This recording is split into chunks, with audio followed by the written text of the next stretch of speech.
Hello बच्चों, मैं जाकिर हुसैन आपके अपने यूट्यूब चैनल जेडएस क्लासेस में स्वागत करता हूं। आइए हम स्टार्ट करने वाले हैं चैप्टर 2 मानव जनन ह्यूमन रिप्रोडक्शन। और ह्यूमन रिप्रोडक्शन से संबंधित सभी प्रकार की क्वेश्चन को हम लाइन बाय लाइन देखेंगे और बहुत ही बेहतरीन तरीके से समझेंगे। और हम उन क्वेश्चनों को देखते जाएंगे जो एग्ज़ाम में आपकी सहायता कर सकें। और आप हमारे चैनल पर नए हैं तो आप चैनल को सब्सक्राइब कर लेंगे। और यदि आपको हमारी वीडियो यूट्यूब पर नहीं मिल रही है तो आप लिख सकते हैं class 12th biology by ZS classes. By ZS classes जैसे करेंगे हमारी पूरी लिस्ट जो है जी आ जाएगी। चलिए स्टार्ट करते हैं। पहले यहाँ पे हम देखते हैं दिया हुआ है क्या कि स्मरणीय तथ्य क्या क्या है, मतलब ध्यान देने योग्य बात क्या क्या है। इसमें कह रहे हैं कि अनिषेचित अंडे का गर्भाशय की दीवार। अनिषेचित अंडे मतलब जो निषेचन, निषेचन का मतलब क्या होता है? बढ़ना। निषेचन का मतलब क्या होता है? निषेचन का मतलब जो होता है बढ़ना। तो यहाँ पे कह रहे हैं कि अनिषेचित अंडे का गर्भाशय की दीवार छोड़कर रक्त के रूप में बाहर आना रजोस्राव कहलाता है। जो मंथली ब्लीडिंग होती है, जो मेंस्ट्रुएशन साइकिल होती है, तो इसका मतलब क्या है कि जो अनिषेचित अंडे हैं, मतलब जिनका फर्टिलाइजेशन नहीं हुआ, जिनका अंडाणु शुक्राणु से मिलन नहीं हुआ, तो वह क्या करते हैं कि जो यूट्रस होती है, गर्भाशय की जो दीवार होती है, उसको छोड़कर रक्त के रूप में क्या होते हैं, बाहर आ जाते हैं। इसी को हम रजोस्राव के नाम से जानते हैं। ये मासिक चक्र जो होती है 28 दिन के डे के जो होती है इंटरवल पर प्रत्येक माह में होता है। यह प्रक्रिया 4 से 5 दिन तक चलती है। जो ब्लीडिंग सिस्टम है, जो महिला के शरीर से ब्लड निकलना की जो सिस्टम है वो दिन में 4 से 5 दिन चलती रहती है। और स्त्रियों में आर्तो चक्र एक जैविक प्रक्रिया है, ठीक ना, एक बायो प्रोसेस है जिसका काल जो होता है 28 to 29 डेज का होता है। तो ये हमने देख लिया, अनिषेचित अंडे ही जो होते हैं ब्लड के रूप में बाहर निकलते हैं। ये ध्यान रखें बच्चियां, और क्योंकि ये हमारी जीवन का हिस्सा है, मतलब कह सकते हैं कि महिलाओं के ये जीवन का हिस्सा है। और इसको समझना क्या है, एक प्रकार का बहुत ही आवश्यक चीजें हैं। उसके बाद हमको देखने को मिलता है यहाँ पे कि मादा युग्मकों गुरु बीजाणुओं से उत्पन्न होता है। और एक गुरु बीजाणु से भ्रूणपोष के बनने की विधि को एक बीजाणु विकास कहते हैं। शुक्रजनन क्या कहलाता है? तो पुरुषों के वृषण जो टेस्टिस होती है, वृषण में पाई जाने वाली शुक्रजनन नलिकाओं की जनन उपकला से शुक्राणुओं का निर्माण होता है। और इस प्रक्रिया को शुक्रजनन कहते हैं। मतलब शुक्राणुओं को बनने की घटना क्या कहलाती है? शुक्रजनन कहलाती है। अब देखिए नेक्स्ट क्वेश्चन बनता है हमारा क्या, नेक्स्ट क्वेश्चन आपका बनेगा कि मानव वृषण में सार्टोली कोशिकाओं का कार्य क्या होता है? तो शुक्राणु निर्माण और उन्हें पोषण प्रदान करना सार्टोली कोशिकाओं का काम होता है। बीजांड क्या होता है? तो वह स्थान जहां पे बीजांड वृंद जुड़ा होता है। चलिए सबसे पहले जो है बच्चों हम बहुविकल्पी प्रश्न को देखते हैं। बहुविकल्पी प्रश्न में देखिए पहला क्वेश्चन क्या कर रहा है कि स्त्रियों में आर्तो चक्र मेंस्ट्रुएशन साइकिल जो होता है कितने दिन का होता है? तो मैं बता चुका हूँ 28 से 29 दिन का होता है। राइट ऑप्शन जो होगा बी होगा। दूसरा प्रश्न है आपका कि एंड्रोजेंस, जिसको एस्ट्रोजन एंड्रोजन जो है स्रावित होता है किससे होता है? तो ये एंड्रोजेंस जो होता है वह पाया जाता है आपका सार्टोली कोशिकाओं के अंतर्गत। और यह जो होती है लेडी कोशिकाओं के द्वारा स्रावित होता है। ठीक है, सॉरी एस्ट्रोजन जो होता है टेस्टिस के अंदर। जो एस्ट्रोजन होता है वह सार्टोली कोशिकाओं में न पकड़ कहाँ पाई जाती है? तो वह पाई जाती है टेस्टिस के अंतर्गत। कहाँ पे? टेस्टिस में, ठीक ना, टेस्टिस में पाई जाती है। और ये लीडिंग कोशिकाओं के द्वारा जो होता है स्रावित होता है। राइट ऑप्शन जो होगा ये होगा। अगला प्रश्न निम्नलिखित में से किसका उद्भव भी भ्रूणीय मेसोडर्म से होता है? तो वह होता है रुधिर का। राइट ऑप्शन जो होगा सी। अगला प्रश्न है कि ब्लास्टुला अवस्था में भ्रूण को सबसे पहले गर्भावस्था में गर्भाशय से जोड़ने कार्य निम्नलिखित कौन सी झिल्ली करती है? ब्लास्टुला अवस्था में भ्रूण को सबसे पहले गर्भाशय से जोड़ने का जो काम करती है कौन सी झिल्ली करती है? क्या एमनियॉन करती है, अपरा कोरियन करती है, एलेंटॉइंस करती है? ये करती है। तो करने का काम जो है अपरा या कोरियन किसको कहते हैं वो करती है। ठीक है, आइए बच्चों अब देखते हैं हम बहुविकल्पी प्रश्नों के अंतर्गत आवर्त चक्र क्या है। ठीक है, आर्तो चक्र क्या है? देखिए आपका क्वेश्चन में पूछा गया है 2019 के अंतर्गत जो है। तो आर्तो चक्र को देखते हैं। मैंने आर्तो चक्र को बताया कि यह मेंस्ट्रुएशन साइकिल जो होती है 28 दिन के अंतराल पर महिलाओं में गर्भाशय की दीवार तोड़ करके अनिषेचित अंडे जिनका फर्टिलाइजेशन नहीं हुआ वह अंडाणु रक्त के रूप में बाहर आने लगता है। और इसी चक्र को हम मासिक चक्र कहते हैं। और यह अवस्था जो होती है आर्तव अवस्था कहलाती है। 11 से 12 वर्ष की आयु में आर्तव चक्र प्रारंभ हो जाता है। मेंस्ट्रुएशन साइकिल जो होती है लड़कियों के अंतर्गत 11 से 12 में साल में प्रारंभ हो जाती है, जिसे हम रजो दर्शन कहते हैं। जब फर्स्ट बार जो होता है मेंस्ट्रुएशन साइकिल आता है, जब फर्स्ट बार जो होती है ब्लीडिंग होती है, तो उस सिस्टम को हम रजो दर्शन के नाम से जानते हैं, ठीक ना। और यह प्रोसेस जो होती है 40 से 45 साल तक चलती रहती है और यह चक्र स्वतः ही समाप्त हो जाता है। मतलब 40 से 45 साल तक एक महिला जो है बच्चे को जन्म दे सकती है, और जब समापन की प्रक्रिया होती है उसी को रजो निवृत्ति कहते हैं। तो ये दो क्वेश्चन बनता है कि रजो दर्शन क्या है और रजो निवृत्ति क्या है। जब स्टार्ट होता है तो उसको दर्शन, दर्शन का मतलब क्या होता है, देखना, फर्स्ट पार्ट, फर्स्ट टाइमिंग, तो उसको रजो दर्शन, और जब खत्म होता है तो रजो निवृत्ति, मतलब किसी कार्य से निवृत्त होना, उसी को हम रजो निवृत्ति कहते हैं। एक और प्रश्न पूछता है यहाँ पे कि लीडिंग कोशिकाओं के कार्य क्या है, ठीक है। तो लीडिंग कोशिकाओं का कार्य क्या है, ल्यूटिनाइजिंग हार्मोन जो LH होता है, ठीक ना। तो ल्यूटिनाइजिंग हार्मोन की सहायता से क्या करना, हार्मोन टेस्टोस्टेरोन का उत्पादन करना। टेस्टोस्टेरोन किसमें पाया जाता है, तो पुरुषों के अंतर्गत पाया जाता है, ठीक ना। पुरुषों के अंतर्गत टेस्टिस, टेस्टिस मतलब वृषण, तो जिस पुरुष के अंदर टेस्टिस, तो टेस्टिस की वजह से टेस्टोस्टेरोन। तो लीडिंग कोशिकाओं का काम यही है कि LH हार्मोन्स को क्या करना, एक्टिव करना, और उसी की सहायता से टेस्टोस्टेरोन का उत्पादन करना। नेक्स्ट क्वेश्चन देख लेते हैं फिर, वृषण के कार्य क्या है। वृषण के कार्य देखिए 2022 में GU और 20 में भी पूछा गया क्वेश्चन है। वृषण के दो कार्य क्या है। वृषण का प्रमुख कार्य क्या है, शुक्राणु का उत्पादन करना, शुक्राणु का उत्पादन करना और भंडारण करना। दूसरा कार्य क्या है कि नर लिंग हार्मोन टेस्टोस्टेरोन का श्रावण करना। तो ये दो कार्य जो है महत्वपूर्ण है, ध्यान रखें, ये भी इंपॉर्टेंट क्वेश्चन है आपका। चलिए यहाँ पे देखते हैं, दो क्वेश्चन आपको मिल रहा है कि मनुष्य में कितने जुड़े गुणसूत्र होते हैं। 2023 में पूछा गया, CG कोड नंबर है। मनुष्य में 23 जोड़े गुणसूत्र होते हैं, ये ध्यान रखना है। कुल मिलाकर 46, ठीक है, जिसमें 22 जोड़े गुणसूत्र जो होते हैं ऑटोसोम्स होते हैं, और 23वां गुणसूत्र से जो होता है लिंग का निर्धारण होता है। लिंग का निर्धारण जो होता है किससे होता है, तो पुरुष के क्रोमोसोम से होता है, XY, ठीक है। लीडिंग कोशिकाओं के कार्य क्या है। लीडिंग कोशिकाओं का कार्य क्या होती है, देखते हैं। लीडिंग कोशिकाओं का वृषण अंतरालीय ऊतक में मौजूद होती है। कहाँ होती है, वृषण अंतरालीय जो होती है, इंटरनल टिश्यू जो होता है उसमें मौजूद होता है। इसमें शुक्र जनन, इसका मुख्य कार्य क्या है, शुक्र जनन और एक्स्ट्रा टेक्स्टिक्युलर, एंड्रोजोनिक और एनाबॉलिक कार्यों को रख रखाव करना, यही दो कार्य है किसकी, लीडिंग कोशिकाओं की।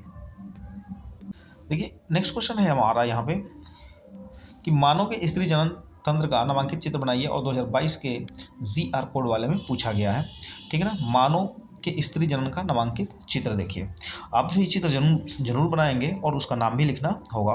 ये वाला हिस्सा जो है आप देख रहे हैं, ये क्या है, वेजाइना है, कैर्विक्स है, ओवरी, अंडाशय, फैलोपियन ट्यूब, ठीक ना, झालर जैसी संरचना होती है जो अंडों को सेव करने का काम करती है।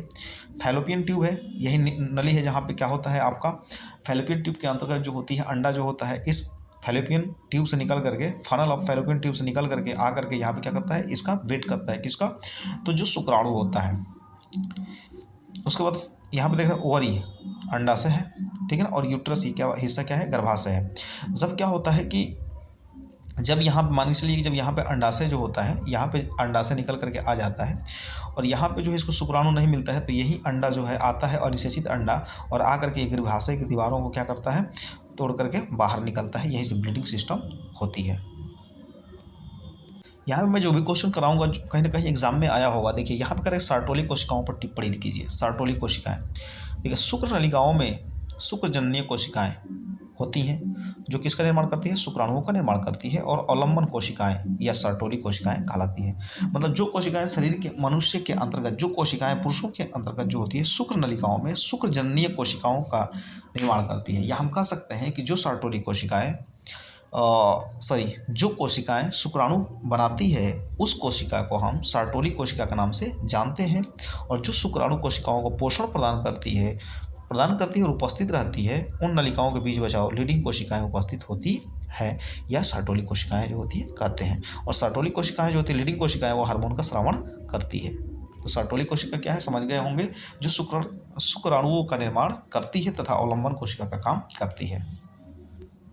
अगला प्रश्न दिया है कि मनुष्य में निषेचन पर संक्षिप्त मनुष्य में निषेचन पर संक्षिप्त टिप्पणी लिखिए। अब संक्षिप्त टिप्पणी देखिए, यहाँ यह जो है 2023 के सीएम कोड नंबर क्वेश्चन में दिया हुआ है, और कितने नंबर में, 3 नंबर में दिया हुआ है। तो मनुष्य में निषेचन के लिए संक्षिप्त टिप्पणी, मनुष्य के अंतर्गत निषेचन जब होती है, फर्टिलाइजेशन की प्रक्रिया होती है, तो कौन कौन सी प्रोसेस होती है उस पर कमेंट करने के लिए कह रहा है, टिप्पणी करने के लिए कह रहा है।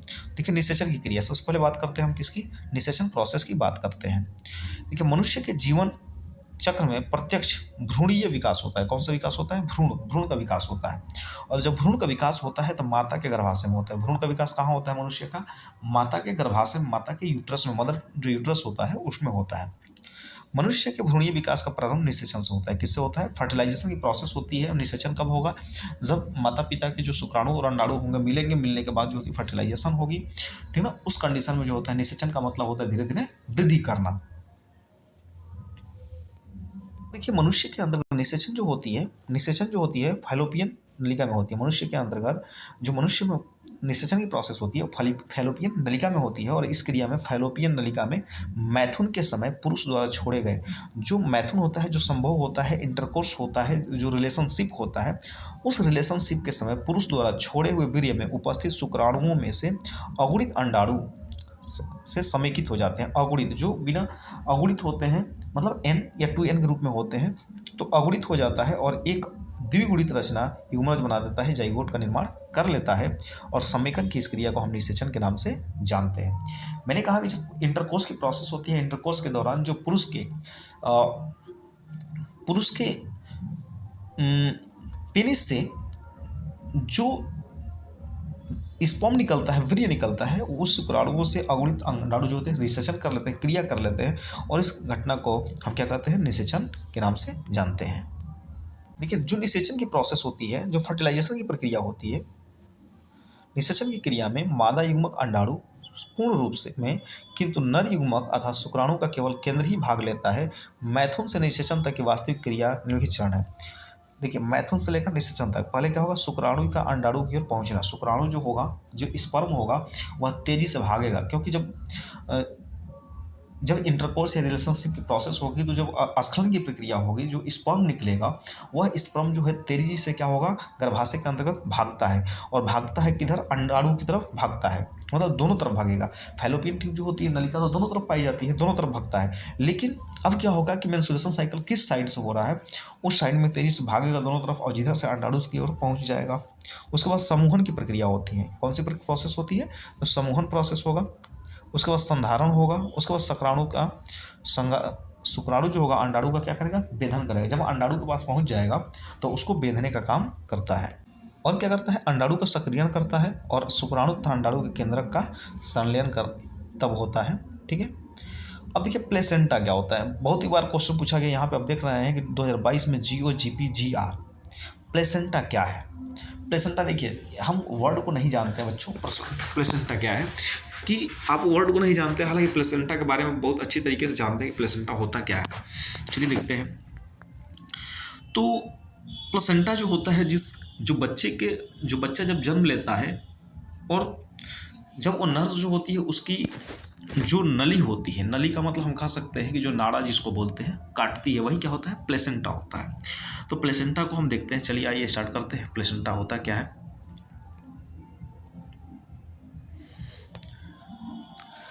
प्लेसेंटा बात कर रहे हैं हम किसकी, प्लेसेंटा की। अपरा एवं संयुक्त रचना है जो स्तनियों के गर्भ में भ्रूण को गर्भाशय से संरचनात्मक एवं क्रियात्मक रूप से जोड़ने में सहायता करती है। मतलब माता के एनर्जी लेवल को लेकर के बच्चे की एनर्जी लेवल को कनेक्ट करने का काम करती है। और भ्रूण के रोपण के समय कार्पस ल्यूटियस, ठीक ना, एवं प्रोजेस्टेरॉन हार्मोन के कारण गर्भाशय भित्ति में अनेक परिवर्तन होते हैं। गर्भाशय भित्ति से चिपके भ्रूण के विशिष्ट तथा गर्भाशय भित्ति से अपरा का निर्माण होता है। यह क्रिया गर्भाधान का कहलाती है।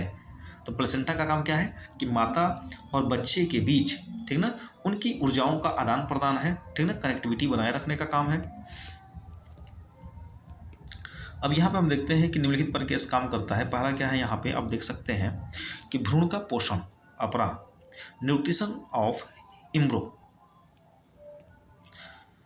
भ्रूण अपरा द्वारा विशेष नलिकाओं से माता के गर्भ से जुड़ा होता है। जो भ्रूण होता है वह अपरा द्वारा विशेष नलिका से माता के गर्भ से जुड़ा होता है और इन्हीं नलिकाओं से भ्रूण को पोषण प्रदान किया जाता है। जो नली बनी होती है जिसको नाड़ा बोलते हैं, भ्रूण माता के गर्भ के रुधिर वाहिनियों से जुड़ा होता है। जो भ्रूण होता है वो माता के गर्भ की रुधिर वाहिनियाँ जो होती हैं उनसे जुड़ जाता है तथा पचे हुए भोज्य पदार्थों को पोषक तत्व प्रदान करता है।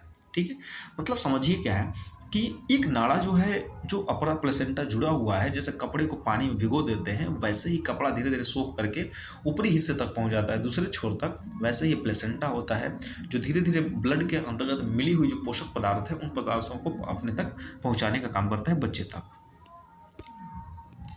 दूसरा देखने को मिलती है बच्चों हम लोग को श्वसन। क्या मिलती है? श्वसन। Respiration of the एम्ब्रो। भ्रूण में कैसे श्वसन की प्रक्रिया होती है? तो अपरा की सहायता से माता की रुधिर वाहिनियों में ऑक्सीजन गैस तथा कार्बन डाइऑक्साइड गैस का आदान प्रदान भ्रूण की रुधिर वाहिनियों तक होता है। जैसे जैसे माता श्वसन क्रिया करती है वैसे वैसे बच्चा करता रहता है। एक्सक्रेशन भी होता है, उत्सर्जन। भ्रूण के उत्सर्जित पदार्थ अपरा की सहायता से भ्रूण के रुधिर से माता के रुधिर में स्थानांतरित होते हैं, ठीक है, तथा माता के रुधिर वाहिनियों से उत्सर्जित होता है। जब बच्चा जो होता है, अब बात यह है कि भ्रूण जो है जब वो पोषक पदार्थ को ले रहा है तो कहीं ना कहीं उसके अंदर क्या होगा, एक्सक्रेशन की प्रोसेस होगी। तो एक्सक्रेशन जब बच्चा जो है माता के रुधिर में करता है तो माता के रुधिर से होकर के वह माता के हिस्से से क्या होता है, रुधिर वाहिनियों से उत्सर्जित हो जाता है। बात आती है हार्मोन्स का स्रावण भी है। क्या है? हार्मोन स्रावण। Secretion of the hormones. अपरा विभिन्न प्रकार के प्रजनन हेतु हार्मोन्स जैसे प्रोजेस्टेरॉन, एस्ट्रोजन, जरायु, गैनोट्रोपिन्स एवं प्रसव के लिए रिलैक्सिन एवं ऑक्सीटॉक्सिन हार्मोन का स्रावण करता है, जिससे गर्भावस्था सुचारू रूप से बनी रहे। हार्मोन्स का स्रावण भी काम करता है। देखिए होता क्या है कंडीशन कि जब महिला जो होती है प्रोजेस्टेरॉन और एस्ट्रोजन, ठीक है, ये सारी चीज़ें जो होती है महिला के अंतर्गत हार्मोन्स हो जाते हैं जो उसको एक्टिव करते हैं। लेकिन रिलैक्सिन, जब महिला बच्चे को जन्म देती है तो रिलैक्सिन हार्मोन्स निकलता है जिसके सेवा की वैजाइना जो होती है, जो द्वार होता है वह खुलता है और महिला को क्या मिलता है, राहत मिलती है, रिलैक्सिन। ठीक है, और यदि नहीं होती है जिस महिला को बहुत ज़्यादा, मतलब रिलैक्सिन धीरे धीरे क्या होता है, खत्म हो जाता है। जब दर्द वाली प्रोसेस खत्म हो जाती है तो वही महिला जो होती है जब बच्चे को जन्म देती है तो उसको दर्द नहीं हो पाता है, और जब दर्द नहीं होता है तो उसका मुख नहीं खुलता है, जिसकी वजह से जो होती है रिलैक्सिन के लिए एक्टिव करना पड़ता है। और ऑक्सीटॉक्सिन जो हार्मोन्स होता है जब महिला बच्चे को जन्म देती है तो उसके वक्ष स्थल में जो होती है क्या करता है, जो मिल्क है, जो पोषण है बच्चे के लिए, वह एक्टिव ऑक्सीटॉक्सिन हार्मोन्स के द्वारा होता है। तो इस प्रकार से गर्भावस्था सुचारू रूप से चलने लगती है। छोटे से प्रोसेस देख लेते हैं यहाँ पे। अंतः प्रजनन क्या होता है? अंतः प्रजनन, देखिए अंतः प्रजनन हम यही बता देते हैं आपको कि अंतः प्रजनन क्या होता है। जब एक ही नस्ल के पशु, जैसे देसी का देसी हो गया, साहिवाल का साहिवाल हो गया, ठीक है ना, फिजिशियन का फिजिशियन हो गया, ठीक है, तो जर्सी का जर्सी से हो गया, तो एक ही नस्ल के पशुओं के मध्य प्रजनन जब होता है तो उसको हम इनब्रीडिंग के नाम से जानते हैं। अर्थात एक ही नस्ल के अधिकतम निकटतम जंतुओं के मध्य 5 से 6 पीढ़ी तक प्रजनन जो होता है, इस प्रकार के प्रजनन की क्रिया में श्रेष्ठ मादा तथा श्रेष्ठ नर के मध्य संकरण जब कराया जाता है, निषेचन कराए जाते हैं, जब हाइब्रिडाइजेशन कराया जाता है, संकरण मतलब हाइब्रिडाइजेशन होता है, तो प्राप्त संतति जो होती है उसमें विभिन्न प्रकार के लक्षण देखने को मिलते हैं। बच्चों आप समझ चुके होंगे कि अंतः प्रजनन क्या है, कि जब एक ही नस्ल के बीच प्रजनन कराया जाता है उसे हम अंतः प्रजनन के नाम से जानते हैं। ठीक है, यही क्वेश्चन था आपका। लेकिन होता क्या है कि अंतः प्रजनन द्वारा श्रेष्ठ जीनों तथा अप्रभावी मतलब हानिप्रद या जीनों को पहचानने में मदद मिलती है, परंतु इसमें कुछ हानियां भी होती है। हानि क्या होगी, प्रजनन क्षमता धीरे धीरे क्या हो जाएगी, घट जाएगा। अब मान लीजिए खेतों में एक ही प्रकार के बीज आप बार बार बो रहे हैं, हर बार एक ही बीज को बो रहे हैं, तो उसकी धीरे धीरे जो होगी क्वालिटी जो होगी वह क्या हो जाएगी, घट जाएगी। जो उसकी प्रोसेस जो होगी क्वालिटी की, जो उगने की घटना होगी वह क्या हो जाएगी, कम हो जाएगी, पैदावार कम हो जाएगी, अच्छी क्वालिटी नहीं होगी, अनाज पतला हो जाएगा, ये सारी चीज़ें हो जाती हैं। तो बार बार एक ही से हाइब्रिड कराता है तो इससे क्या होती है। अब देखिए यहाँ पे रखा है कि मेल रिप्रोडक्शन सिस्टम, ठीक है ना, मानव नर या पुरुष के जन्म तंत्र का स्वच्छ एवं नामांकित चित्र बनाइए, 2020 में पूछा गया है। और आप यहाँ पे देख रहे हैं, देखिए यहाँ पे दे रखा है आपका यूरेटर्स, मतलब जो मूत्रवाहिनी है, सेमिनल वेसल्स है, शुक्रवाहिनी नलिकाएं हैं, शुक्राशय है, सेमिनल वेसल, यूरिनरी ब्लैडर है, ठीक है ना, मूत्राशय। वेस्ट डिफेंस प्रोसेस ग्लैंड है, पेनिस, ये वाला हिस्से की बात कर रहा है। यूरेथ्रा मूत्रमार्ग है। उसके बाद टेस्टिस जो वृषण होता है, ठीक है। रेक्टम अमाशय है, सॉरी रेक्टम मलाशय है, और यहाँ पर जो है आपका इजेक्टरी डक्ट है। तो आपको स्ट्रक्चर बना करके आपको क्या करना होगा, दिखाना होगा, ठीक है। नेक्स्ट क्वेश्चन आपका बन रहा है कि मासिक चक्र क्या है, ठीक है। मासिक चक्र क्या है, मासिक चक्र क्या है, यह विवेचना कीजिए। 2020 WL कोड में पूछा गया है, मासिक चक्र को परिभाषित कीजिए, इस दौरान हार्मोन्स पारस्परिक क्रिया का विवरण दीजिए। चलिए देखते हैं मासिक चक्र के बारे में। एक देखिए बच्चों में रजुस्राव प्रावस्था, मेंस्ट्रुएशन फेज क्या होती है, रजुस्राव प्रावस्था के अंतर्गत यदि बात कर लेंगे हम, तो अनिषेचित, मैंने पहले ही बता दिया कि जो अनिषेचित अंडे होते हैं वो गर्भाशय की दीवार को तोड़कर क्या करते हैं, बाहर आ जाते हैं, और इसी को रजोस्राव कहते हैं। रजोस्राव की प्रक्रिया जो होती है 11 से 12 वर्ष में शुरू हो जाती है, किशोरावस्था में जिसको पहली बार ब्लीडिंग होती है, पहली बार जो होती है आता है, तो उसको रजोदर्शन के नाम से जानते हैं। और यह लगभग 40 से 45 वर्ष की उम्र तक चलता रहता है, जिसमें महिलाएं जो है 40 से 45 वर्ष तक के बच्चे को जन्म दे सकती है। उसके बाद जो होती है ये ऑलरेडी बंद हो जाती है, और इस घटना को जब बंद हो जाती है उसे हम रजोनिवृत्ति के नाम से जानते हैं। मासिक चक्र 28 दिन तक अंतराल पर प्रत्येक माह होता है, और यह प्रक्रिया लगभग 4 से 5 दिन तक चलती रहती है। तो ये था क्या, मासिक चक्र, मेंस्ट्रुएशन साइकिल। इसमें क्या होती है कि मेंस्ट्रुएशन साइकिल्स में कुछ घटनाएं देखने को मिलती है। पहली घटना क्या है, पूर्व अंड उत्सर्गीय प्रावस्था, ठीक है, फोलिकल और द प्री ओलेट्री फेज। इस अवस्था में एस्ट्रोजन एवं प्रोजेस्टेरॉन हार्मोन कम मात्रा में स्रावित होते हैं, जिसके कारण गर्भाशय की मोटी भित्ति टूटने मतलब छीण लगती है एवं रुधिर स्राव होता है। इस समय पुटिका प्रेरक हार्मोन जो फॉलिकल स्टिमुलेटिंग हार्मोन्स है, जो अंडाशय में पुटिका निर्माण को प्रेरित करती है, का श्रावण अधिक होता है। प्रत्येक माह अंडाणु होते हैं, जिनमें से केवल एक ही अंडाणु का पूर्ण विकास होता है, जिसका शुक्राणु से निषेचन होता है।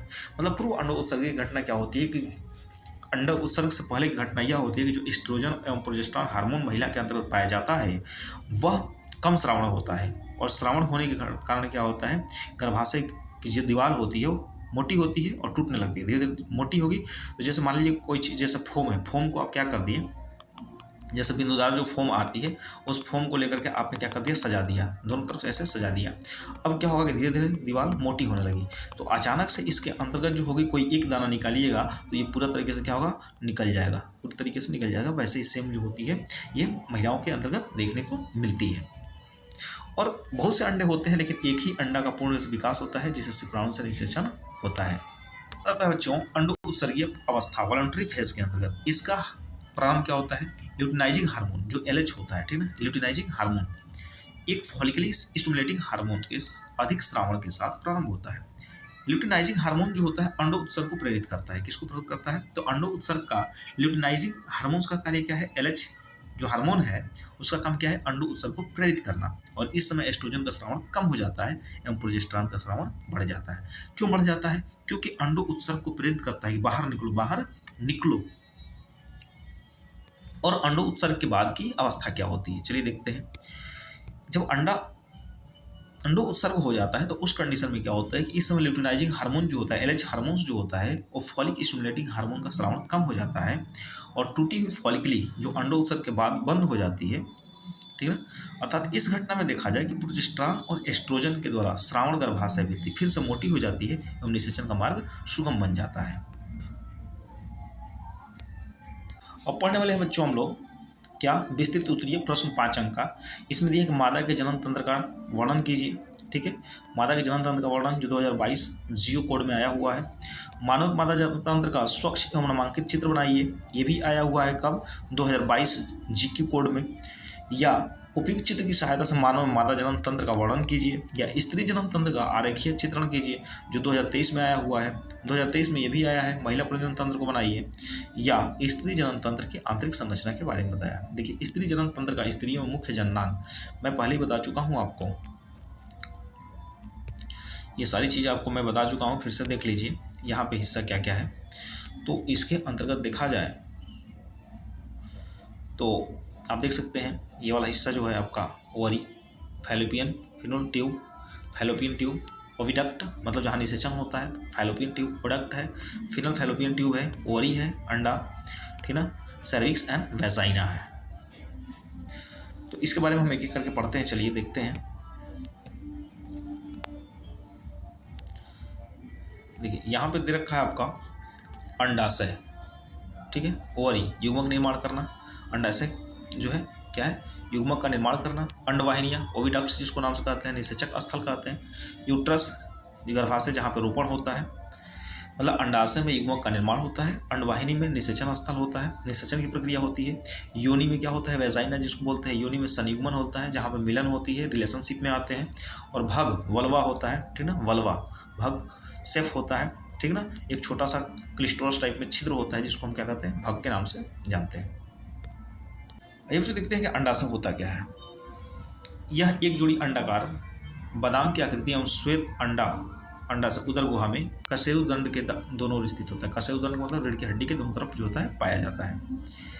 और यह कैसी परत होती है, दोहरी परत होती है। उदर गुहा के दीवार पर वृक्कों के पीछे श्रोणि में स्थित होती है। वृक्क जो किडनी होती है उसके पिछले हिस्से में स्थित होती है।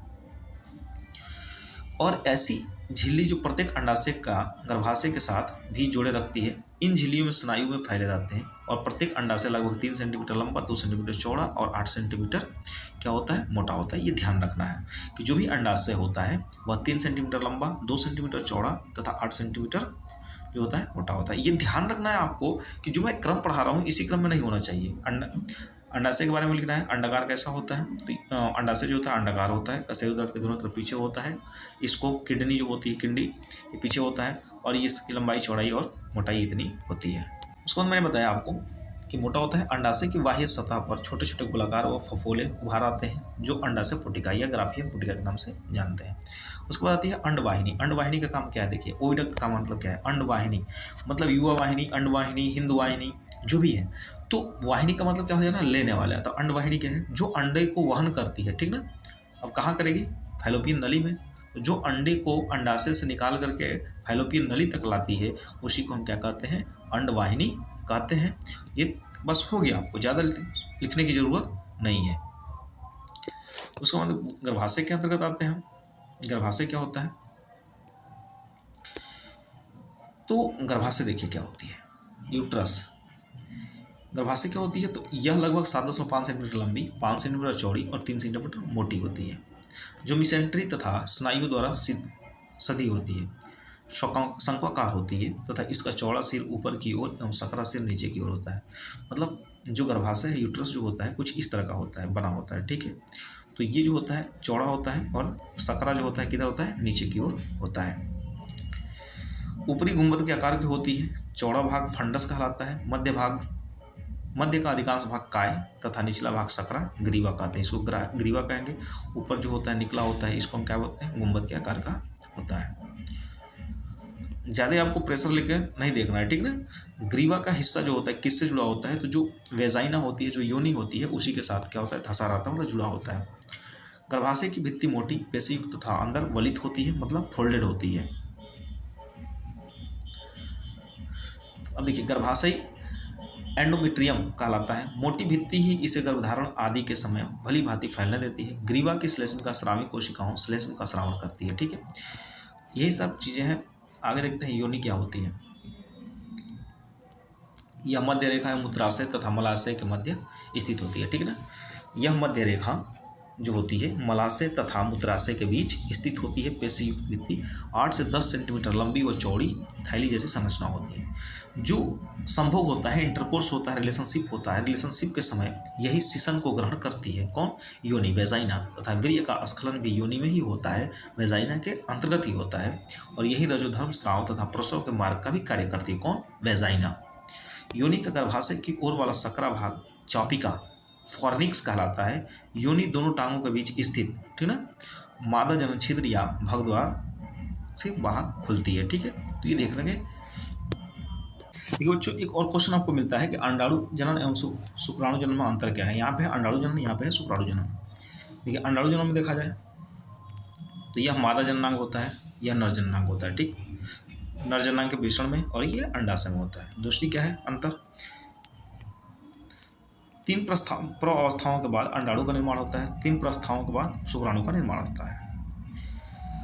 गुणन में यदि बात करें समसूत्री विभाजन होता है और इसमें जो होता है समसूत्री विभाजन का फलस्वरूप शुक्राणु निर्माण होता है। अगला क्वेश्चन ये देखेंगे कि एक ही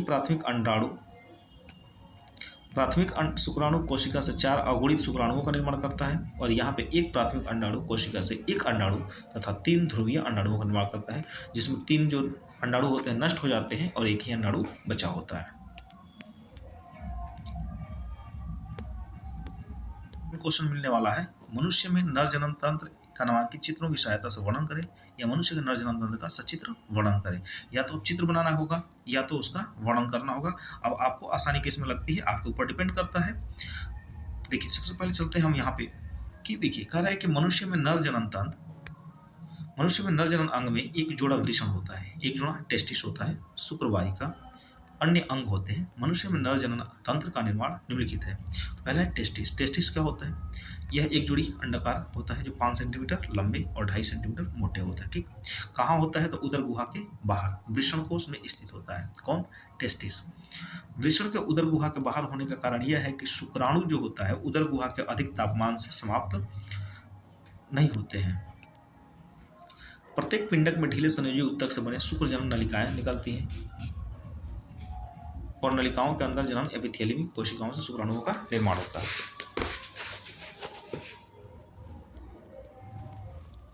टेस्टिस का कार्य देखते हैं। वृषण कार्य शरीर के तापमान से 2 से 3 डिग्री सेल्सियस को कम करना, मतलब जो टेस्टिस होता है उसका टेम्परेचर जो होता है शरीर के टेम्परेचर से 2 से 3 डिग्री सेल्सियस कम होता है।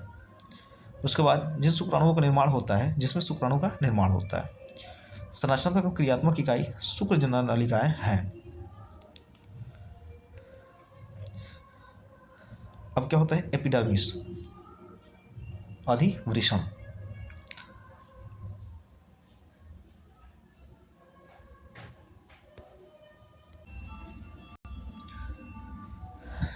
एपिडाइमिस जो होता है, अधिवृषण जो होता है, प्रत्येक वृषण से एक लंबी सक्रिय व चपटी संरचना निकलती है। यह अत्यधिक कुंडली तथा लंबी होती है, 6 मीटर लंबा होता है। लेकिन क्या होता है, 6 मीटर लंबा होने की वजह से ऐसे जिलेबी कार बनी रहती है जिसकी वजह से पता नहीं चलता है। यह वृषण की अपोह नलिकाओं से बनती है। वृषण के अग्र, पश्च एवं भीतरी भाग को ढकने में सहायक होते हैं। एपिडिडाइमिस में शुक्राणु का संग्रहण एवं परिपक्वन होता है। इसमें 3 भाग होते हैं। नेक्स्ट आता है शुक्रवाहिनी। शुक्रवाहिनी क्या होती है, वैस डिफरेंस क्या होता है। एपिडिडाइमिस के पश्च भाग से शुक्रवाहिनी निकलती है और यह उदर गुहा में प्रवेश करते हुए मूत्रवाहिनी तक लूप बनाती है। शुक्रवाहिनी काम क्या करता है कि एपिडाइमिस के पश्च भाग में जुड़ी रहेगी और शुक्रवाहिनी निकलती है और वहीं से मूत्रवाहिनी भी निकलती है, शुक्राशय की नलिका से जुड़ जाती है। क्योंकि जब स्खलन की प्रोसेस होगी तो उस स्खलन की प्रोसेस में वहाँ से शुक्राणु निकल सके। उसके बाद आता है पेनिस, शिश्न। शिश्न क्या होता है, तो यह जो होता है मध्य स्थित मैथुनांग होता है, मैथुन अंग होता है। यह त्वचा के आवरण से ढका होता है और ये बहुत ही सेंसिटिव ऑर्गन्स होता है। इसी के मध्य भाग में मूत्रमार्ग गुजरता है तथा इसके अग्र छोर पर खुलता है।